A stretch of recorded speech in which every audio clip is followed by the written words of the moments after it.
नमस्कार दर्शकों, मैं पीयूष कुमार। अभी आप संपूर्ण भारत न्यूज़ देख रहे हैं। इस वक्त मैं मौजूद हूँ सीपी पे, और सीपी पे हमारे साथ अभी कुछ स्टूडेंट्स मौजूद हैं और ये यहाँ पे धरना प्रदर्शन दे रहे हैं। आखिर क्या कारण है धरना प्रदर्शन देने का?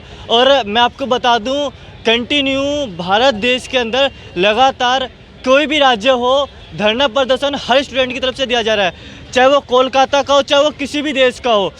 सर, पहले आपसे आपका नाम जानना चाहेंगे। सर, मेरा नाम ओम प्रकाश चौधरी है और मैं एम्स दिल्ली का यूजी स्टूडेंट हूँ। अच्छा सर, एक बार बताइए, आपकी क्या मांग है? आप यहाँ पे धरना प्रदर्शन क्यों कर रहे हैं? कि क्या सर, हमारी बहुत सारी मांगे हैं जो यहाँ पे लिखी है। देखो, सबसे पहले बताते हैं, हमारे साथ बहुत ज़्यादा डिस्क्रिमिनेशन हो रहा है, ठीक है। सेकंड, हमारा है ह्यूमन राइट्स का वायलेशन हो रहा है, और थर्ड है मेंटल हेल्थ का हरासमेंट। ये किन किन बातों से हो रहा है वो नीचे लिखा हुआ है इसमें कि student use leave reserve. Student को लीव रिजर्व के रूप में काम में लिया जाता है। मान लो किसी की कहीं पोस्टिंग लगी है और वहाँ पे कोई दूसरा बंदा नहीं है, वो एब्सेंट हो रहा है, तो स्टूडेंट को वहाँ भेजा जा रहा है और काम करवाया जा रहा है। इस वजह से बच्चे मेंटली डिप्रेस होते हैं और उनके साथ बहुत ज़्यादा डिस्क्रिमिनेशन हो रहा है। बाकी यूजी स्टूडेंट को ऐसा नहीं करते, लेकिन हमारे साथ ही ऐसा क्यों? सेकंड पॉइंट ये है कि जो पेशेंट का इन्वेस्टिगेशन होता है, पेशेंट का आई का टेस्ट होता है, वो बिना किसी फैकल्टी या मतलब SR के, यस, बिना किसी सुपरविजन के ऐसे ही कर दिया जा रहा है। स्टूडेंट को भेजते हैं, आप जाओ और वो कर लो। अब स्टूडेंट को फर्स्ट डे आते ही उसको पता ही नहीं होता है कि मुझे क्या करना है क्या नहीं करना है, और उसको OPDs में भेज दिया जा रहा है और वो पेशेंट का इन्वेस्टिगेशन करते हैं। इसके साथ बच्चों का तो ह्यूमन राइट्स का वायलेशन हो रहा है, साथ ही साथ पेशेंट का भी ह्यूमन राइट्स का वायलेशन हो रहा है, क्योंकि उसको नहीं पता, वो विश्वास करके आता है कि मैं एम्स में जाऊंगा, मुझे अच्छा इलाज मिलेगा, लेकिन एम्स में आने के बाद अगर उसके साथ ऐसा हो रहा है तो ये बहुत गलत बात है। थर्ड पॉइंट ये है कि एम्स में पेशेंट का इन्वेस्टिगेशन करने वाले ऐसे नहीं है जो एकेडमिक सेक्शन से है या फिर एडमिनिस्ट्रेटिव है, वो नहीं बंदे। ये सिर्फ 10th 12th या फिर गार्ड, सिक्योरिटी गार्ड हो गए, मल्टीटास्कर वर्कर हो गए, इनको अपना वर्कलोड कम करवाने के लिए काम पे रख लेते हैं, और इस वजह से हमारी जॉब भी नहीं निकल रही। ये लोग हमारी जॉब भी खा जा रहे हैं इन लोगों की वजह से। ये अपना काम या OPD में जो भी भीड़ होती है वो कम करवाने के लिए इन लोगों से काम करवाते हैं, जिस वजह से पेशेंट के बहुत सारी दिक्कत होती है। पेशेंट के साथ अगर पेशेंट को कुछ प्रिस्क्रिप्शन दे रहे हैं और गार्ड या सिक्योरिटी गार्ड दे रहे हैं, उस वजह से कर रहे हैं, तो वो बहुत गलत हो रहा है उनके साथ।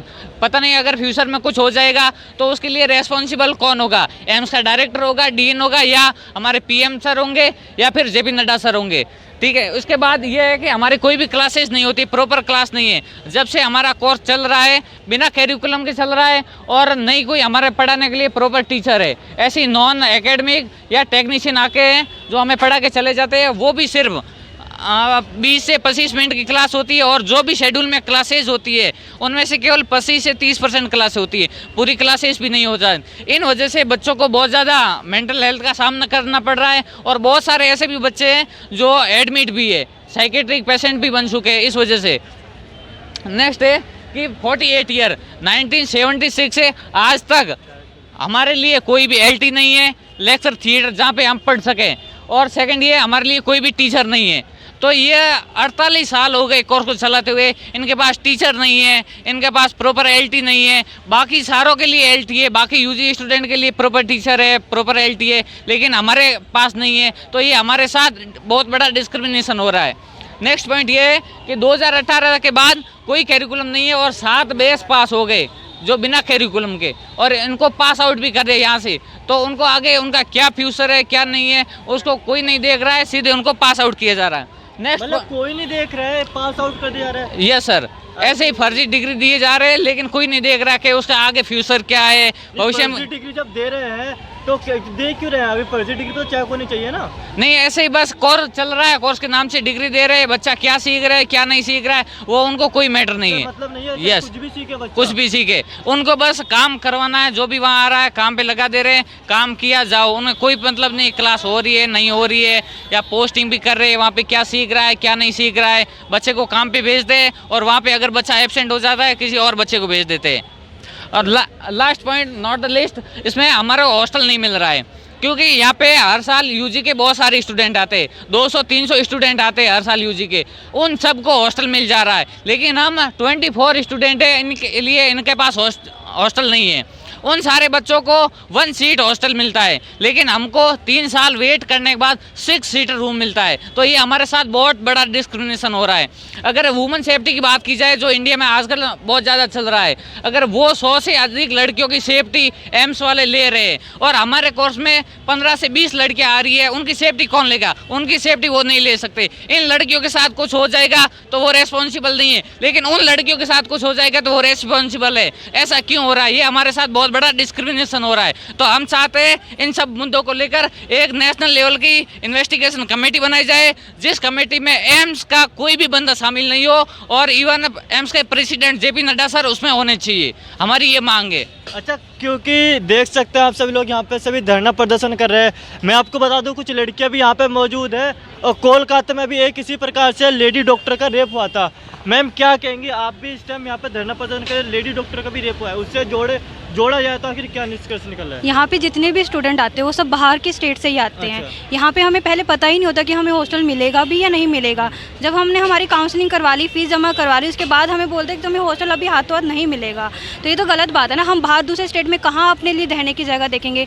वो हमें कैंपस के आसपास भी नहीं मिलता, हमें बाहर मिलता है। सुबह जल्दी आना, शाम को लेट जाना। जब आप ये बताओ कोलकाता में उसके मतलब उनके जहाँ वो वर्क कर रहे हैं, वर्किंग प्लेस में ही कुछ हो सकता है, तो हमारी सेफ्टी का जिम्मेदार कौन? कि हम आ रहे जा रहे उस टाइम पे हमारे साथ कुछ भी हो सकता है, उसकी जिम्मेदारी कौन लेगा? अगर एम्स उसकी जिम्मेदारी रहते तो ठीक है, हम बाहर रह लेंगे। अगर एम्स जिम्मेदारी नहीं लेगा तो कौन लेगा? हमारे पेरेंट्स को फिर उसका आंसर कौन देगा कि अगर कुछ हमारे साथ हो जाए तो?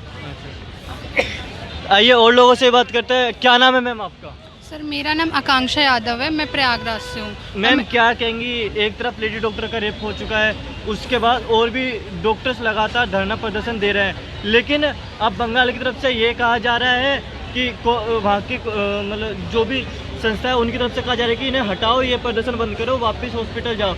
आप भी यहाँ पे प्रोटेस्ट करने पे आ गए हैं, आखिर क्या माजरा चल रहा है? सर मैं फर्स्ट ईयर की स्टूडेंट हूँ और हमें हॉस्टल तक अभी तक प्रोवाइड नहीं किया है एम्स ने।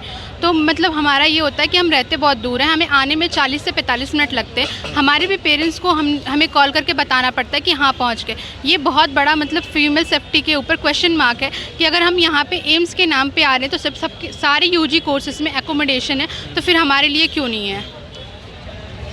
स्टूडेंट्स की काफ़ी ज़्यादा परेशानियां हैं, शिकायतें भी हैं और कह सकते हैं कहीं ना कहीं स्टूडेंट काफ़ी ज़्यादा परेशान भी है। सर क्या कहेंगे आप इन सब चीज़ों पे? आखिर यहाँ पे जो प्रोटेस्ट हो रहा है, लगातार स्टूडेंट के प्रोटेस्ट करने लग गए हैं, अब फिर देश को संभालेगा कौन? आगे का यूथ हमें कहा इसके लिए मैं ये कहना चाहूँगा कि जब स्टूडेंट्स को अगर बेटर एजुकेशन मिलेगा तो वो बिल्कुल देश को संभालेगा और पेशेंट्स को देखेगा। लेकिन अगर एम्स हमें बेटर एजुकेशन नहीं दे पा रहा है तो फिर हमें प्रोटेस्ट पे उतरना ही पड़ेगा। यही हमारा लास्ट ऑप्शन बचा है, क्योंकि हमने पिछले 6 या 8 साल से इतने लेटर्स और कंप्लेंट्स दे चुकी है कि जिन पे कोई रेस्पॉन्स नहीं आया है। और जब 14 दिन हो गए हमारी स्ट्राइक को, उसमें भी हमारी 2 ही मीटिंग्स हुई है जिन पे हमें कोई एश्योरेंस नहीं मिला है। तो हमारा ये राइट है कि हम एक धरना करें और हमारी मांगे जो हैं हेल्थ मिनिस्टर तक पहुंचाई जाए। और जो एम्स में मरीज और स्टूडेंट्स है, जो कुछ स्टूडेंट्स है जैसे हम हो गए, तो हमारे साथ डिस्क्रिमिनेशन और उनका ह्यूमन राइट भी वॉयलेशन हो रहा है। तो इसके लिए कहीं ना कहीं एम्स के साथ साथ JP नड्डा जी को भी रिस्पॉन्सिबिलिटी लेनी चाहिए, क्योंकि वो एम्स के प्रेसिडेंट भी हैं। तो हमारे पास ये लास्ट ऑप्शन बचा है कि हमें धरना प्रदर्शन करना पड़ेगा। जैसे मुद्दे तो यहाँ पे काफ़ी डिस्कस हो चुके हैं, लेकिन मैं ये बताना चाहूँगा कि एम्स जैसा दिखता है वैसा बिल्कुल नहीं है। यहाँ पे पेशेंट्स की हेल्थ सेफ्टी को भी लेके कॉम्प्रोमाइज़ किया जाता है, स्टूडेंट की सेफ्टी के साथ कॉम्प्रोमाइज़ किया जाता है और उनको मेंटली बहुत हरास किया जा रहा है। और यहाँ पे जैसे हमारे सारे मुद्दे लिखे हुए हैं, आप एक बार इनको दिखा दीजिए। दिखाइए वो मुद्दे, दिखाइए स्टूडेंट्स के। पूरा कैमरामैन से कहूँगा पूरा चार्ट बैग इनका एक बार शो किया जाए जनता के सामने।